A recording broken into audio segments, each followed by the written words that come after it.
meus amados, essa galera do direito civil que não para de estudar, uma loucura. Tudo bem com vocês?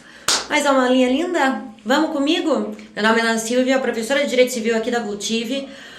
Aulinha linda, maravilhosa. Antes de começar a aulinha linda e maravilhosa, o que eu vou pedir para vocês? Abre o Código Civil.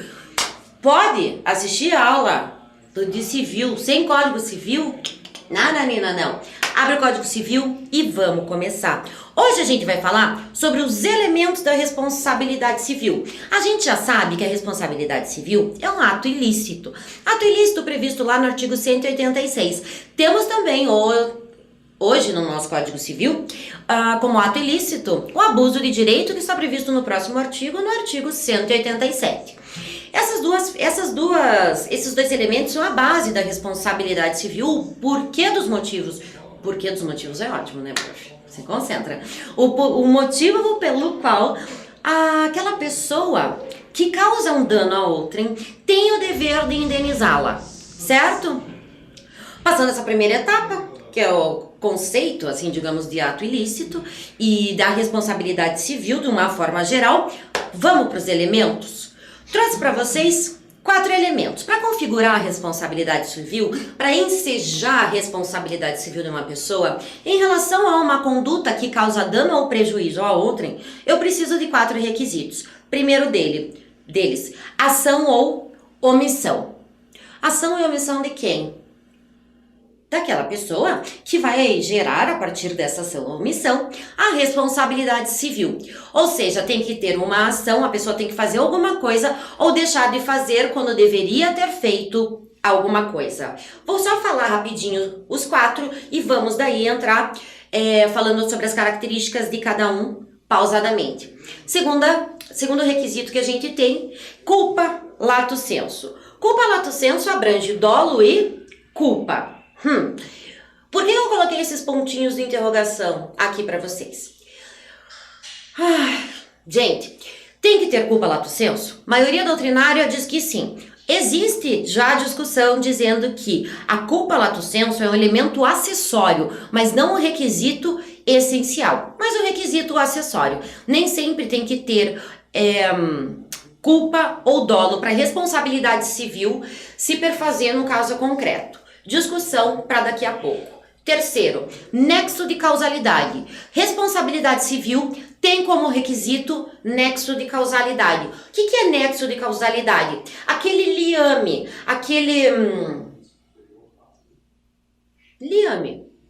entre a conduta e o dano causado. Se eu não tivesse feito aquela conduta, se eu não tivesse assim agido, aquele dano não seria causado. É isso que significa, pouquinhas palavras, o nexo de causalidade.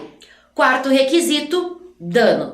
Tem que ter dano? Tem. Tipos de dano, pode ser dano moral, dano material, que também vai ser objeto do estudo lá no finalzinho da aula. Agora a gente sabe por cima ainda quais são os 4 requisitos em relação à responsabilidade civil. Vamos falar sobre cada um deles de forma rápida. Não, de forma pausada, né, gente? Vamos devagar. Voltou. Aqui. A regra geral é que a pessoa faça uma atitude, tenha uma conduta para que possa, junto com os outros elementos, gerar a responsabilidade civil para o ressarcimento do dano causado, certo? Mas existe também a possibilidade, pela simples leitura do artigo 186, o legislador já colocou para a gente, ação ou omissão gera sim dever de indenização. Então, a ação é a regra geral, porém também existe a possibilidade de omissão. A omissão é aquela que eu deixo de fazer alguma coisa quando eu tinha o dever jurídico de fazê-lo, ok? É muito mais difícil a gente comprovar a responsabilidade civil de uma pessoa através da omissão do que a ação. A ação, ele foi lá, teve uma conduta ilícita, causou um dano a outra em responsabilidade, ressarce. Porém, quando eu tenho uma omissão, primeiro, tem que ser uma pessoa que tinha o dever jurídico de ter agido em momento e que não agiu. Segunda, a pessoa que requer, que pleiteia o ressarcimento pelo dano por uma omissão, Tem que também provar que o dano aconteceria de qualquer forma se aquela pessoa tivesse agido. Então, para lá. Na omissão, vamos dar um exemplo? Acho que vai ficar mais fácil para vocês. Exemplo de omissão que cause responsabilidade civil. Curador, tutela, representante de um menor. Ele deveria ter agido em prol do menor, mas não agiu. Ele se omitiu, ficou quieto e causou um dano para aquele menor. Primeiro, tem omissão? Tem. Ele tinha o dever jurídico de interagir? Ele tinha o dever jurídico de prestar uma assistência, de ter uma ação, de fazer uma conduta? Tinha. E agora, ainda, eu vou ter que provar que, se o representante tivesse agido, aquele dano não teria ocorrido para o menor, por exemplo, não causando esse prejuízo por menor. Então, veja, aumentam-se o número de requisitos para eu conseguir requerer, fazer o meu pleito de responsabilidade civil, ou seja, acarretando indenização para aquele que fez, que agiu ou se omitiu de fazer, ok? Então veja que a omissão ela é mais difícil de a gente conseguir comprovar, mas existe sim a possibilidade de responsabilidade civil pela omissão e não somente pela ação. Segundo requisito, culpa genérica. Dois tipos, né? Dolo ou culpa. Se você parar para olhar o artigo 186, ele fala o seguinte: todo aquele por ação ou omissão voluntária, por negligência ou imperícia. Voluntário, estamos frente ao dolo. A pessoa age com vontade, ela quer prejudicar um terceiro, ela quer causar o dano àquele terceiro. Por outro lado, continuando a redação do caput do 186, o legislador disse: se não agir de forma voluntária, mas agir com negligência ou imperícia, também vai ter a responsabilidade civil, ensejando assim o dever de indenizar. Então estamos perante a culpa lato sensu, que abrange tanto o dolo quanto a culpa, certo? Gente, isso não deveria estar aqui, vou pular. Ótimo. Dolo. Vamos falar sobre o dolo. Errei o slide ali, desculpa. Vamos lá. O dolo, vocês lembram lá do conceitinho de dolo, lá do direito penal? Conhecer e querer, conhece o que faz e quer o resultado que vai causar através da sua ação. Na verdade, é mais ou menos esse o conceito de dolo. E a gente importa o conceito de dolo lá do direito penal e traz aqui para a parte civil. Tem vontade de prejudicar, é voluntário, é uma ação voluntária. A pessoa sabe que pratica e quer praticar para atingir o seu resultado, que é o dano ou o prejuízo a terceiro. Questão de grau de culpa. No artigo, abre lá comigo, gente, o 944 e 945 do Código Civil. Já entramos numa parte falando do dano e após a configuração do dano, a efetiva indenização por aquele causador do prejuízo. O 944 diz que o valor da indenização deve ser medido pela extensão do dano. Como se a gente pudesse colocar no medidor quanta culpa, quanto dolo aquela pessoa teve para alcançar um dano pequeno ou um dano tão grande. Já por sua vez, o artigo 945 diz que se a vítima tiver concorrido culposamente para o evento danoso, a sua indenização será fixada, tendo-se em conta a gravidade da sua culpa em confronto com a do autor do dano.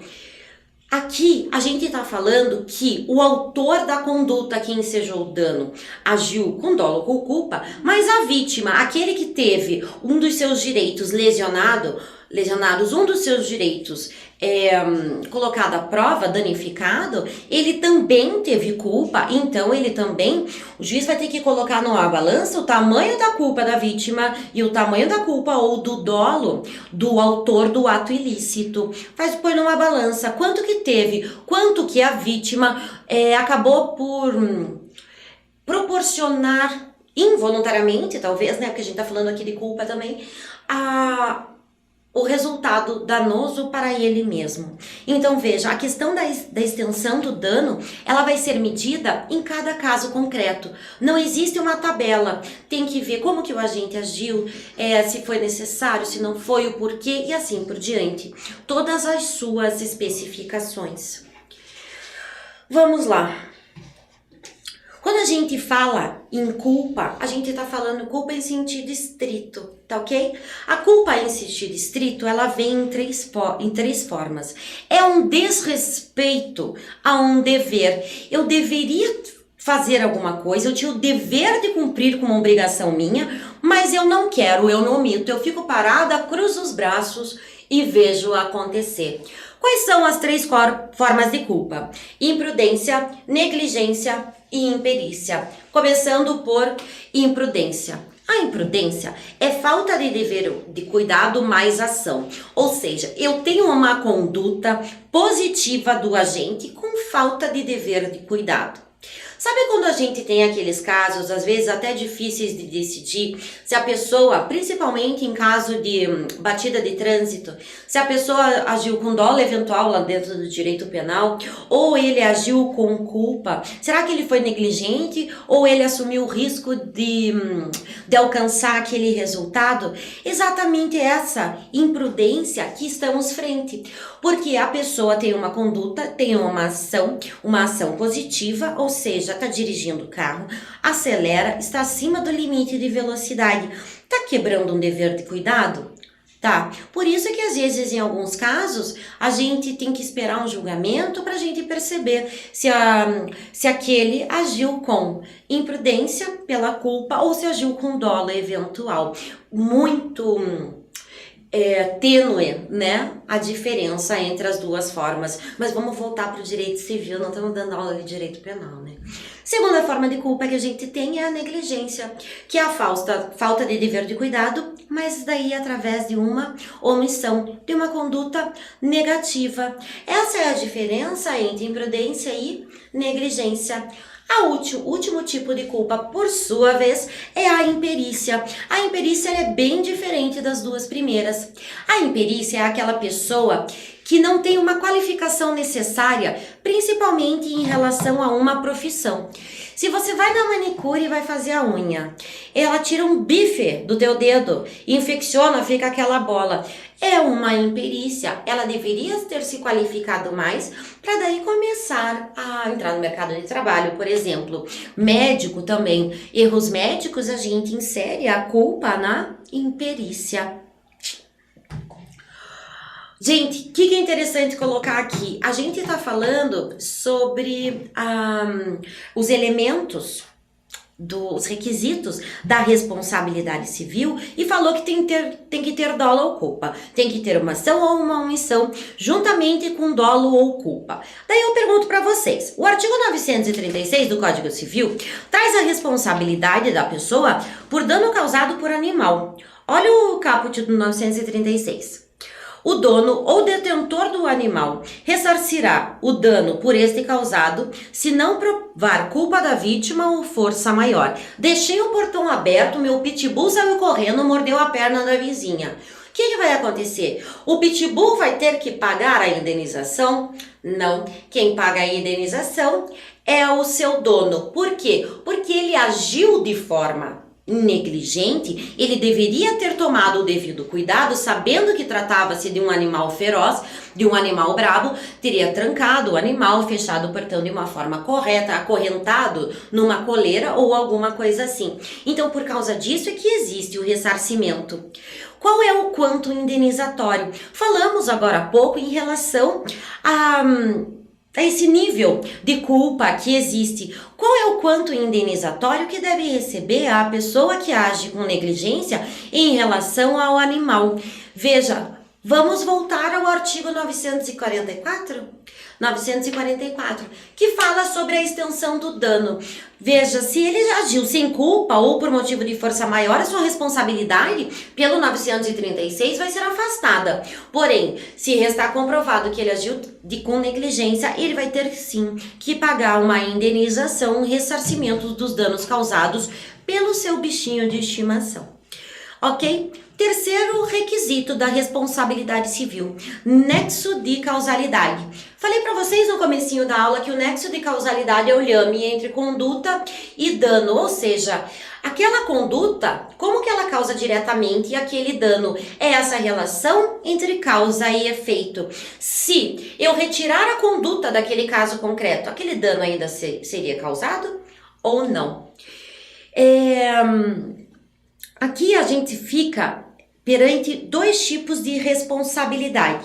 A responsabilidade subjetiva e a responsabilidade objetiva.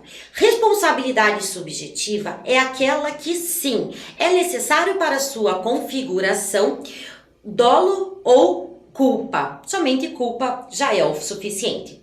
Por outro lado, a responsabilidade objetiva, a pessoa tem o dever de indenizar simplesmente pela conduta que ela praticou. Não há necessidade de comprovação de que esta agiu por dolo ou por culpa. Quarto e último requisito da responsabilidade civil, dano. Regra geral, não existe responsabilidade civil sem dano. Alguma coisa tem que ser lesionada, algum direito da vítima tem que ser lesionado para ocasionar a responsabilidade civil. Sabe por que isso é interessante? O artigo 186 traz pra gente que fala assim, mesmo que o dano seja de ordem somente moral, existe o dever de indenizar. Quando que eu tenho um dano moral? Quando eu acabo por prejudicar um direito da personalidade da vítima. Então eu posso ter no mesmo caso de responsabilidade civil, dano moral e dano material. Existe a possibilidade de unificação desses pedidos no mesmo processo pela súmula 37 do STJ. Posso entrar então contra uma pessoa que me causou um prejuízo estético, moral e material? Eu posso unir todos os tipos de dano numa mesma ação, cobrando assim um ressarcimento ou indenização de dano moral em relação àquele que me causou o dano. Falando em dano moral e dano material, vamos ver que tipos de danos, a classificação dos danos que o Código Civil traz pra gente. Os danos podem ser de ordem material ou de ordem moral. Por sua vez, os danos materiais, eles podem ser danos emergentes ou chamados os lucros cessantes. Vem aqui. O dano material é aquele que causa uma diminuição no patrimônio da vítima. Causa uma diminuição no patrimônio da vítima, ele tem que pagar por alguma coisa que ele já pagou. Por exemplo, existe um dano material? Existe. Pagou em duplicidade porque não parava de ser cobrado pelo credor. Dano material, pagou indevidamente. Bato no carro de um terceiro, o terceiro tem que pagar o conserto. Existe dano material? O terceiro, a vítima teve que desembolsar um valor, ou seja, teve redução no seu patrimônio, então aqui estamos frente a um dano material. Quando a vítima tira o dinheiro do bolso e tem que pagar alguma coisa, estamos frente aos danos materiais emergentes. Por outro lado, os danos materiais classificados como lucros cessantes são aqueles que a vítima deixa de ganhar por algum ato ilícito cometido contra ela. Vamos pensar em um exemplo. Eu faço um aluguel de uma casa, tá? Eu sou proprietário, o meu inquilino para de me pagar o aluguel. Parou de me pagar o aluguel, começa a pedir a casa para ele sair, ação de despejo, aquela briga toda. Na hora que ele sai, ele fica me devendo 6 mensalidades de aluguel. E ainda quando ele sai, ele arranca todas as portas, as janelas, a fiação, faz aquela bagunça na casa. Eu demoro para arrumar essa casa 6 meses, para deixar ela novinha de novo, para quê? Para eu conseguir alugar. Esses 6 meses que a casa ficou parada, eu tendo que reformar ela, gera ou não gera uma impossibilidade de eu receber o valor do aluguel? Porque eu não tinha jeito de alugar.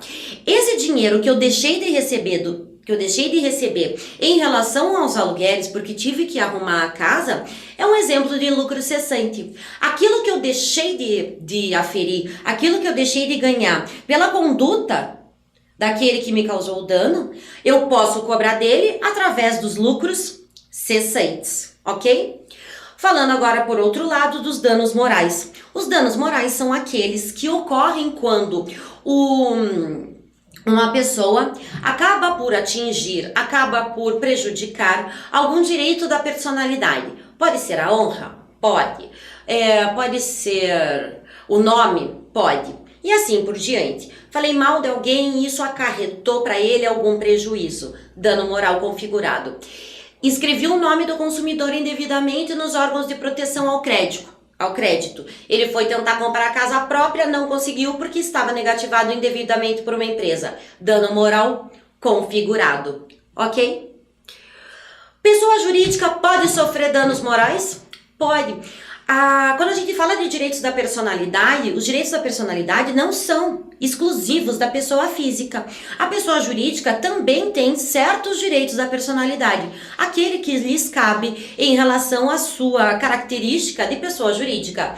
Pessoa jurídica tem direito ao nome? Tem. É ou não é importante a pessoa jurídica ter um nome que agrade as outras pessoas, que não saem falando mal, aquela empresa não funciona?